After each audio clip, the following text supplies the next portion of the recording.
विषय है वो ये है कि अपने राष्ट्रगान के अंदर राजस्थान का नाम क्यों नहीं आता है? किसी को पता है क्या इसके बारे में?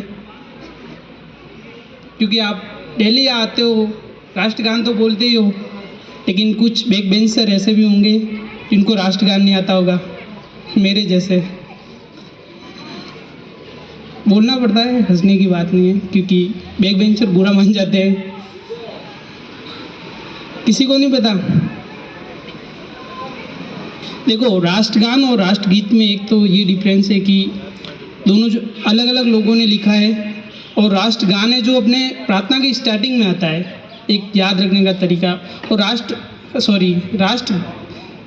राष्ट्रगीत है जो सबसे पहले आता है प्रार्थना में, और राष्ट्रगान सबसे लास्ट में आता है। ठीक है, और किसने लिखा इसके ऊपर भी अपने यहाँ पहले भी प्रश्न पूछ सके, वो तो आपको आते होंगे वैसे भी। और दूसरी बात ये है कि अपने राष्ट्रगान के अंदर अपने राजस्थान का नाम क्यों नहीं आता है? क्योंकि राजस्थान वाले ही पुराने इतिहास के अंदर तो सबसे ज़्यादा लड़े हैं, लेकिन उनका तो कहीं पे नाम भी नहीं आता है। किसने इस बात पे विचार किया है क्या? किसी ने नहीं किया? अच्छा, तो देखो, जब पुराने टाइम पे अपना जो राजस्थान हुआ करता था उसको राजपूताना बोलते थे, और राजपूताना जो था वो अपने पूरा एक अलग ही राज्य हुआ करता था। इसके अलावा जब बाद में अंग्रेज आए थे, उसके ऊपर भी प्रश्न पूछा कि अंग्रेज कब आए थे भारत, वो भी आपको पता ही होगा। तो जब अंग्रेज भारत आए तो उन्होंने क्या करा कि अपने जब भी अंग्रेज आए तो उन्होंने सब राज करने लगे अपने भारत पे, लेकिन एक राजस्थानी ऐसा था उसके ऊपर अंग्रेजों ने राज नहीं करा।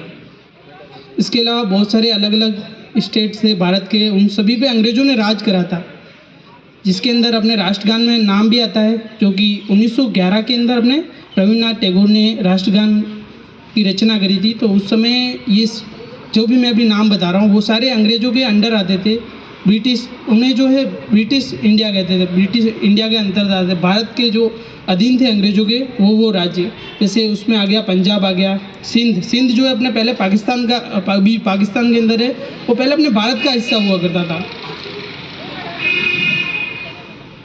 सिंध जो अपने भारत का हिस्सा हुआ करता था, तो उन्होंने जब रचना करी तब अपने बताया कि पंजाब, सिंध, गुजरात, मराठा, द्राविड़, उत्कल, जो अपने देखो राजस्थान के सब साइड वाले सारी जगहों के नाम बता रहे हैं राष्ट्रगान के अंदर, लेकिन हमने राजस्थान ही एकमात्र ऐसा है उसका नाम नहीं बताया है।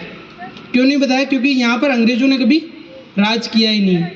तो अपने जो एक तो अंग्रेजों ने राज किया और एक अंग्रेजों ने राज नहीं किया, इन दोनों को अलग अलग चीज़ें बोलते हैं। जहाँ पर अंग्रेजों ने राज किया उसको तो ब्रिटिश इंडिया बोलते हैं, और जहाँ पे राज नहीं किया उनको देसी रियासत बोलते थे, वो अलग ही हो गए थे। और उसके बाद में मतलब ये पूरा अपने भारत का हिस्सा ही नहीं था, अलग था। उसके बाद में 1948 के अंदर अपने राजस्थान का एकीकरण होता है। 9th क्लास में चैप्टर भी है वैसे, राजस्थान का एकीकरण, पता होगा उसके बारे में अगर तुमने याद करा है तो जब बाद में उनका जो है 1948 के अंदर भारत में राजस्थान की जो देसी रियासत थी उनको विलय कर दिया गया था।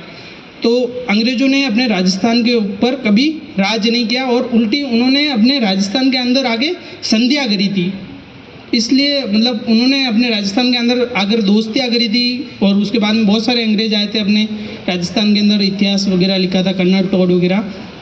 तो उन्होंने कभी अपने यहाँ राजस्थान के ऊपर राज नहीं करा, केवल संधियाँ करी थी। इसलिए अपने राजस्थान का नाम कभी राष्ट्रगान के अंदर नहीं आता है। Thank you.